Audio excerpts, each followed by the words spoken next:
berhubungan dengan pertanyaan sebelumnya, jadi silakan diisi riwayat istri dengan status cerai. Boleh Bapak Ibu silakan klik tambah apabila Bapak Ibu masih mengetahui tentang identitas kayak istrinya niknya berapa dan kawan-kawannya, terus nomor akta cerainya berapa. Jika itu diketahui, silakan Bapak Ibu mengisi gitu ya. Jadi kalau misalnya enggak diketahui, silahkan di skip aja atau dikosongi atau dilewatin.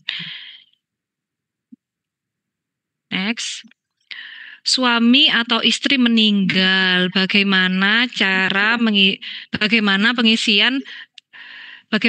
mengisi DRH-nya, terus bagaimana pengisian riwayat keluarga. Bapak Ibu, jika suami atau istri meninggal tidak perlu klik tambah ya, atau dikosongi saja. Namun apabila eh, diketahui kan lebih gampangnya Bapak Ibu dikosongin aja sebenarnya. Tapi kalau memang Bapak Ibu mengisi ya silakan diisi sesuai dengan dokumen yang ada gitu. Dalam pengisian DRH, anak pertama ikut kakak, nenek karena zonasi sekolah. Kakak sekarang tercantum anak kedua saja. Apa tetap dalam pengisian DRH anak pertama dimasukkan walaupun beda kakak? Ya, tetap dimasukkan riwayat anaknya. Karena kan di kakak neneknya pun itu ada nama orang tuanya. Jadi tetap dimasukkan ya. Untuk mantan suami, apakah datanya perlu dimasukkan? Jika dimasukkan, bagaimana dengan nomor akta cerai jika sudah tidak ada? Ini kalau Bapak Ibu, ini kalau misalnya ada, silakan dimasukkan datanya. Tapi kalau misalnya nggak ada, ya dikosongin aja, gitu. Tidak perlu diklik tambah, gitu aja. Sesimpel itu.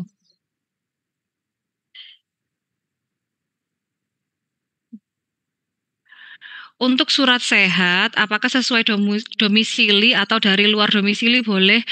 Misalnya domisili Kunir, surat sehatnya dari puskesmas, tempeh boleh tidak? Bapak Ibu, surat sehat, baik surat sehat maupun SKCK, itu sebenarnya kalau misalnya ranahnya yang membuat itu bukan ranahnya BKD ya. Kami hanya pengguna dari dokumen tersebut. Jadi ketika puskesmas ataupun polsek polres itu bisa mengeluarkan surat itu, maka dinyatakan boleh, berarti sah gitu. Boleh-boleh aja. Jadi silahkan saja. Di kolom kelurahan hanya muncul tulisan lainnya tanpa ada nama desa. Apakah diisi manual atau menunggu bisa muncul kelurahan atau desanya? Jadi pilih lainnya. Pilih lainnya kemudian diisi manual aja. Ya memang tidak semua kelurahan itu muncul, kelurahan atau desa itu muncul di SSC ASN. Jadi memang pilih lainnya saja kemudian isi manual.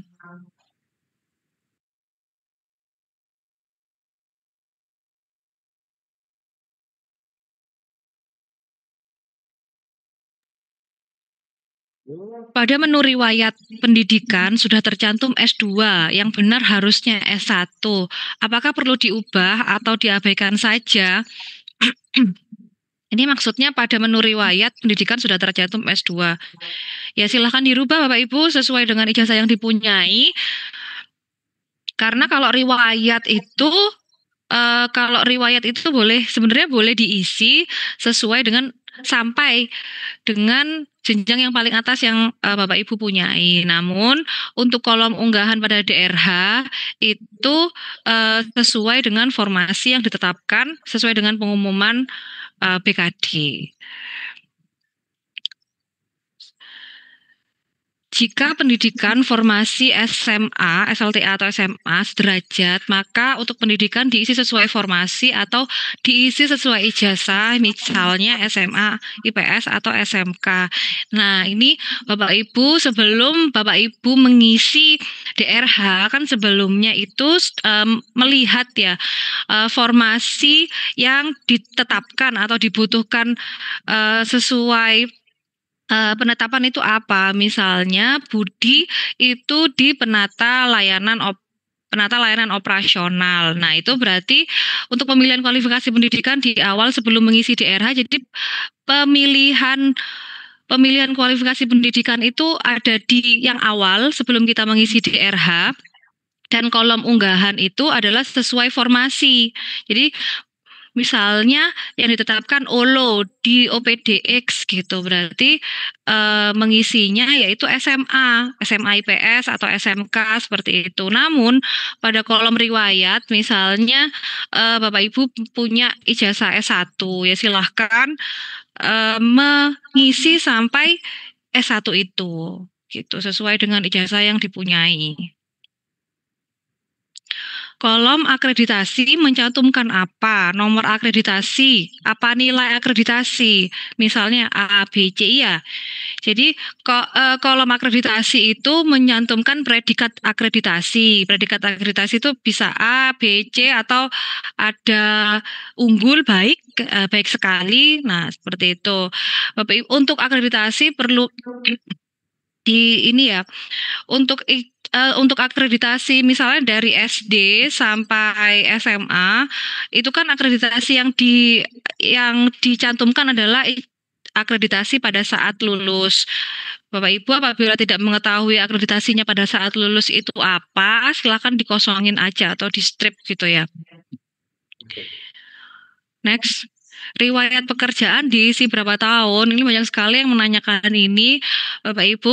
Kalau Bapak Ibu bisa mengisi semuanya, boleh diisi selama bekerja, misalnya 20 tahun boleh diisi sampai 20 tahun, atau minimal 5 tahun saja boleh. Gitu. Next. Apakah surat pernyataan 5 poin yang diupload tahun 2025, soalnya sudah buat tahun 2024 ya. Karena sekarang sudah ganti tahun dan ini adalah surat pernyataan 5 poinnya ini untuk pengadaan P3K paruh waktu, jadi Bapak Ibu silakan membuat lagi sesuai dengan ketentuan pada lampiran. Jadi tanggalnya pun tahunnya pun disesuaikan pada saat ini. Jangan lupa ketentuannya sesuai pada lampiran sudah kami share di web, dan setelah tanggal pengumuman yang jelas terus ditandatanganin dan juga bermaterai 10.000, boleh pakai materai tempel atau e-materai, silahkan. Nah ini terkait lupa password, sudah melakukan langkah-langkah yang diberikan sesuai petunjuk, sudah mendapatkan nomor tiket tetapi belum dapat balasan, mohon petunjuk. Nah dicek secara berkala ya Bapak Ibu, karena SSC ASN itu baik BKD maupun Bapak Ibu semuanya sama adalah sebagai pengguna. Cuman memang di BKD ini bisa melihat dari unggahan Bapak Ibu semua. Jadi kalau misalnya untuk terkait wewenang lupa password atau reset password itu nanti menunggu jawaban dari SSC ASN. Jadi dicek secara berkala ya Bapak Ibu. Memang ada yang cepat, ada juga yang menunggu beberapa hari. Itu. Ijazah yang saya upload adalah ijazah pengganti. Yang saya isi di nama pejabat penandatanganan itu sesuai ijazah pengganti atau ijazah awal atau yang hilang.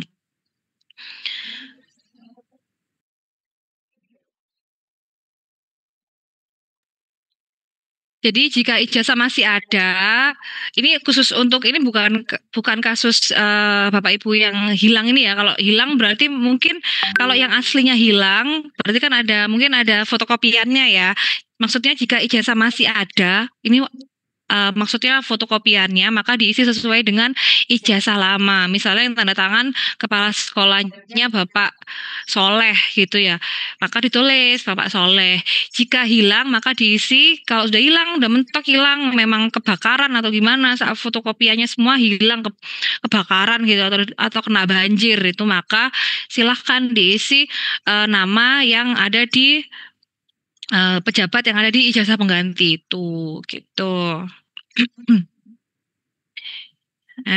Untuk riwayat pekerjaan tahun 2025 kan belum dapat SK Bupati. Apakah kita boleh pakai SK dari Kepsek? Nah, ini adalah mungkin pertanyaannya nanti bisa Dindik, mungkin ada Dindik yang hadir di sini bisa menanggapi kenapa SK Bupatinya belum muncul. Tapi kalau dari kita tidak memberatkan ya Bapak Ibu, boleh selama itu legal, silahkan diisi SK dari kepala sekolah. Next. Nah, saya udah resum, namun terdapat kekeliruan pada dokumen. Bagaimana? Nah, Bapak Ibu, ketika Bapak Ibu itu sudah resum, maka dokumen tidak bisa diotak-atik ya, nggak bisa dikembalikan gitu. Jadi dokumen sudah data-data yang ada itu sudah masuk datanya BKN. Makanya di setiap langkah selalu diingatkan bahwa harus berhati-hati, diperiksa dulu apa yang sudah diisi atau diunggah itu betul apa tidak gitu. Jadi jadi memang ketika sudah diresum ya tidak bisa diedit gitu. Ketika mungkin kalau diresum ini kesalahannya apa? Misalnya kesalahannya sangat parah, misalnya salah unggah foto, harusnya foto yang diunggah fotonya temannya misalnya. Nah, nanti itu bisa bisa menghubungi BKD, bisa menghubungi admin BKD atau bisa datang ke BKD seperti itu. Baik, Bapak Ibu, itu mungkin pertanyaan-pertanyaan dasar yang sering ditanyakan Bapak Ibu semua, baik di media sosial kami atau di chat-chat pribadi ya. Mungkin Bapak Ibu ada pertanyaan lain terkait pemberkasan P3K ini yang belum kami sampaikan atau kami jawab. Bapak Ibu silakan raise hand dengan pertama menyebutkan nama dan asal OPD. Baik, kita mulai dari ini dari sekolah mungkin Nia Angga ini silakan.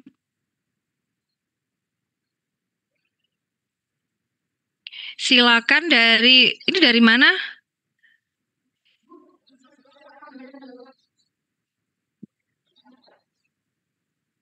Ya, silakan pertanyaannya, Bapak Ibu.